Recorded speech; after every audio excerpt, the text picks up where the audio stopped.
today we have Qummer Zaman Choudhary sir, who is an IS officer of batch 2014 and is currently the Commissioner of Jodhpur Development Authority. Thank you so much, sir, for being here. Thank you so much. I welcome you on our platform. I'm very nervous right now, but it's a great opportunity talking to you. Sir, the biggest reason of having you here is the fact कि जो भी UPSC aspirants है हमारे, वो सबसे पहला जो उनका service choice होता है वो है IAS, and you have achieved that. So we want you to take us through that golden memory of yours, of your preparation days. तो सबसे पहले कब thought आया कि आपको IAS बनना है, and then how did it really begin? Take us through your journey, sir. Okay. First, thank you so much for inviting me on this platform, and I'll be happy to discuss all the experiences I have and the journey through which I went. First of all, it's a very specific question. कब दिमाग में आया पता नहीं, कब दिमाग में आया I also don't know. So I just started preparing. I was not sure. यही करना है. जो I know 90% लोगों को कोई श्योरिटी नहीं होती, यही करना है. राजेंद्र नगर एंड मुखर्जी नगर, अगर वहाँ जाए तो मैक्सिमम चाय पे चर्चा यही होती है कि यार यही करना है या नहीं करना, मुझे नहीं करना. So most of them are not sure. Then if not UPSC, then what? Like if not civil services, then what? अगर नहीं होगा, if I will not be able to crack, then what will I do? So these 2-3 questions I think haunt everyone in this journey. And till the time you crack it or you leave it. So there is no second thing. I'm a 14 batch officer, so I started my preparation around 10-11, and I was in state services for quite some time from 11 to 2013. Yeah, okay. 2012 to 2013. I attempted UPSC and then I qualified in MA.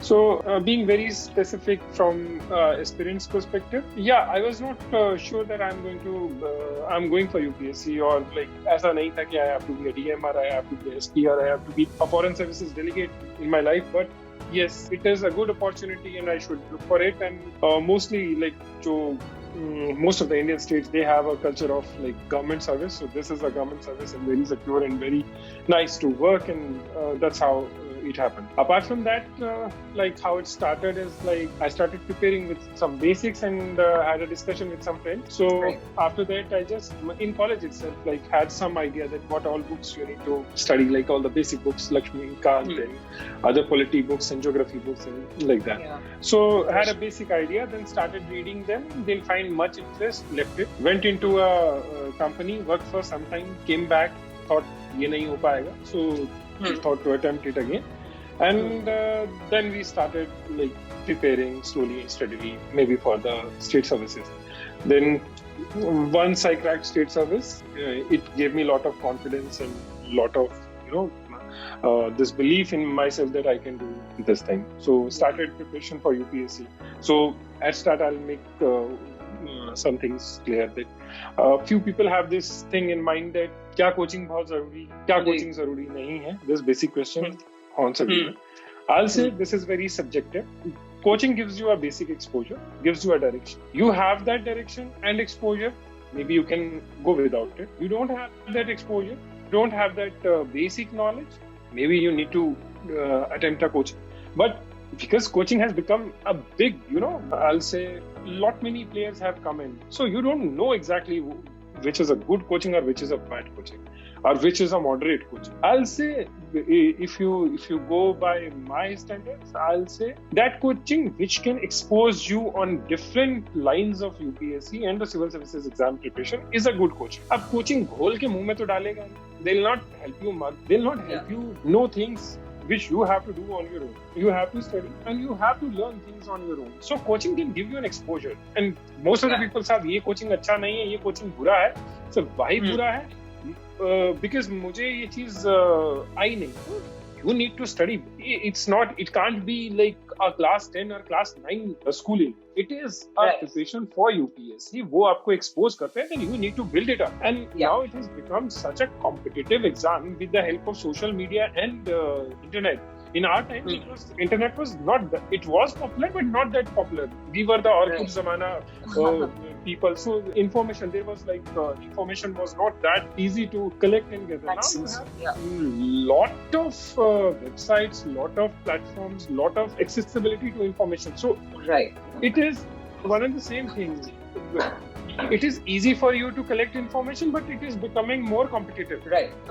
Sir, I would also like to say that coaching along with proper mentoring also helps a lot, like especially bridging that gap in your preparation. And along with that, how do you organize that information, all that you have collected? If you have a proper mentor or somebody to guide you through, that is something that our aspirants are struggling today, because over information है, इतना ज़्यादा information है कि समझ नहीं आता कि सही कौन सा है सबसे पहले, और जब तक वो पता लगाते हैं कोई और information add on हो जाता है. So इससे कैसे बचा जा सकता है? Like आपने जैसे कहा कि उस टाइम एक्सेस करना ही बहुत डिफिकल्ट हो रहा था और लिमिटेड था इंफॉर्मेशन, पर इतना ज्यादा एक्सपोजर है, इतना ज्यादा इंफॉर्मेशन है, उसको कलेक्ट करके फिर प्रॉपर्ली ऑर्गेनाइज करके एक प्रॉपर एक्शन या पथवे डिसाइड करना कि ऐसे मुझे प्रिपेयर करना चाहिए. जैसे कि एजुकेशन में मैंने सोचा कि क्यों ना इंटीग्रेटेड प्रोग्राम किया जाए. And you will not believe, students are asking me कि मैम मेंस की तैयारी में प्रीलिम्स कैसे हो जाएगा. They are confused. They are saying कि नहीं, प्रीलिम्स 1 साल पढ़ना होता है, मेंस 3 महीने पढ़ना होता है. And that actually makes me think, what are they really been exposed to? What kind of information? Who is telling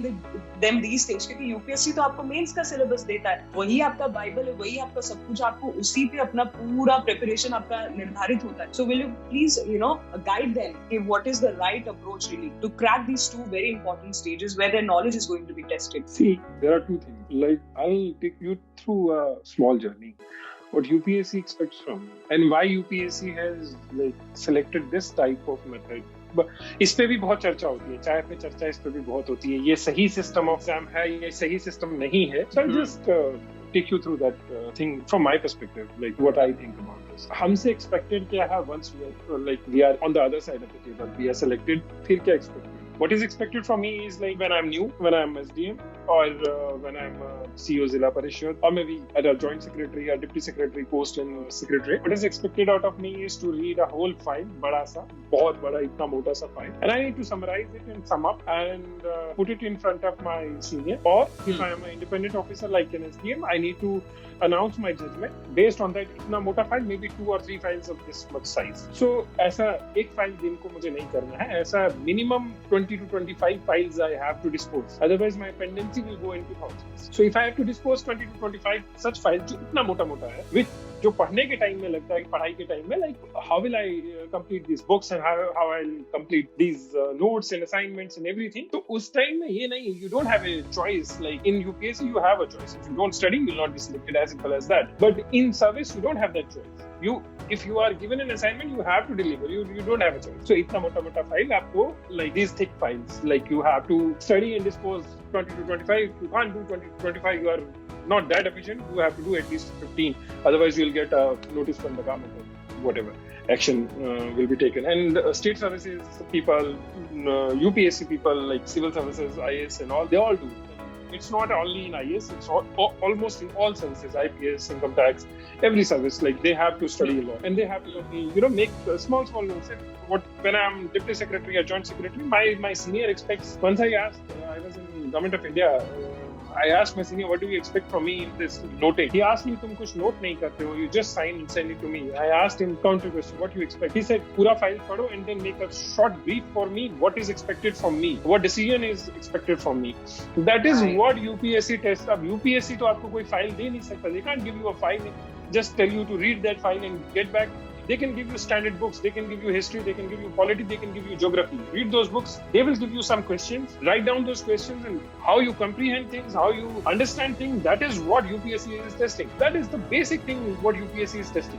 So based on this premise, like how you club your information. अब एक सवाल आपसे पूछा गया है. If my senior asked me, कि, for example, we are deciding on promotion of someone. So in promotion, like how many times he have taken leave, what was his seniority, any disciplinary action was taken against him, or there can be a number of what all postings he did, what was his efficiency, and all those things. So I have to see all the parameters, not one parameter. So when my boss asked me one question, how he performed, I should know how he performed. When my boss asked me what is his length of the service, I should know the length of the service. ये नहीं कि if he has given me कि इसका file पढ़ लो, I should know only one thing. I should know n number of things about that file, almost everything about that file. Same is expected from you in that chapter. Like you should know almost everything from that file. Second thing, I'll tell you, most of us do पढ़ाई like ज़बरदस्ती. If we need to read a chapter, we will just mug it up. And I don't know, we will understand or not.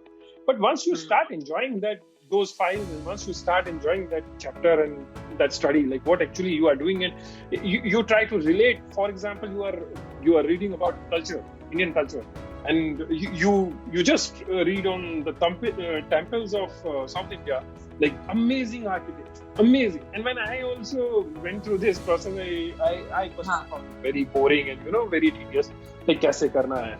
So, but after coming to service, after going to all these places, after like dealing with the development authority and the development of infrastructure, I went back to those books I read during my preparation time.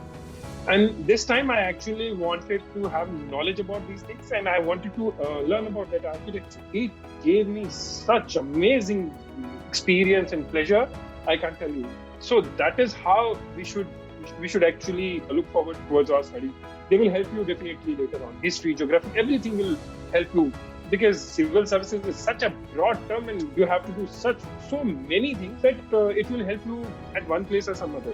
So your question that how you arrange that information, how you arrange your things and how you actually make use of them will be like what is expected from you, what all questions have been asked in the yesteryear, and what all expected questions can be there from the chapter, and are you able to comprehend them and reproduce them, because examiner doesn't know what is there in your brain or what is there in your mind. You have to use that on paper, और वो उस time में exam लिखते time याद नहीं आया तो it is of no use. So you have to do repeated revisions. And one more question, like with which you started, was is there a difference between the prelims preparation and the mains preparation? I think if the syllabus is same, there can't be any difference. So mains, you need to write it down in 100 words, 150 words, 200 words. So you have to prepare it that way. Like you have to know the lines and everything. In prelims, it is very general. You have to know each and everything.